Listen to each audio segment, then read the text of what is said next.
Jika kita berbicara tentang sebuah seni, maka pelayanan pun juga harus ada seninya.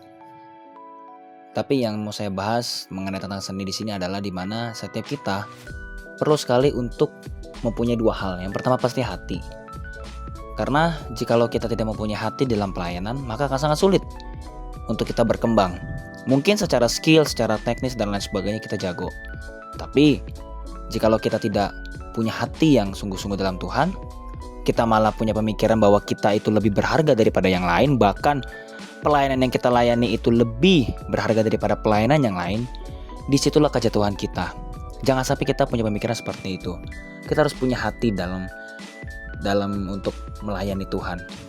Dan yang kedua adalah, barulah kita bicara tentang namanya konsisten dan skill. Nah, kenapa saya gabungkan ini? Supaya kita bisa mengerti bahwa namanya belajar itu kita perlu setiap hari. Yang namanya kita merendahkan diri, contohnya kita perlu setiap hari rendah hati di hadapan Tuhan. Kita merendah di hadapan Tuhan. Demikian juga kalau kita belajar. Misalnya mungkin ada yang ingin belajar nyanyi. Maka kita perlu untuk tahu basic-basic menyanyi. Setelah kita mempunyai hati, kita baru berfokus kepada skill-skill ini. Karena percuma juga jikalau kita hanya sekedar punya hati untuk Tuhan, tapi kita tidak punya dampak yang baik, maka itu pun sulit untuk berkembang. Karena dunia itu selalu melihat hasil. Dunia itu selalu menawarkan hal-hal yang luar biasa juga. Tidak kalah lah hawa dunia ini. Maka daripada itu kita sebagai anak Tuhan, apalagi kita belajar banyak di dalam gerejanya, kita pun perlu bersaing dalam tempat itu.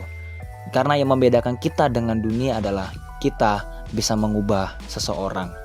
Kita punya kasih yang tulus. Tapi percuma juga kalau kita punya kasih yang tulus, jikalau kita tidak punya skill-skill yang memadai. Kita tidak fokus atas apa yang mau Tuhan lakukan. Kita hanya sekadar dari awal belajar. Kita punya hati untuk Tuhan, tapi kita lompat sana lompat sini. Tadinya kita mau belajar musik, kita pindah belajar mau balet. Kita pindah lagi belajar untuk bisa belajar komputer. Kita pindah lagi untuk belajar bagaimana cara kita berbicara di depan banyak orang. Padahal waktu kita sangat-sangat sedikit, kata firman Tuhan.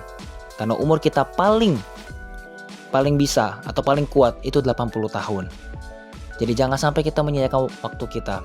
Kita punya hati untuk Tuhan, kita pun harus bisa konsisten mengasihi Tuhan. Kita pun juga perlu konsisten untuk belajar skill-skill ini. Sekarang kamu mau di mana? Dan yang terutama, Tuhan mau kamu pakai di mana?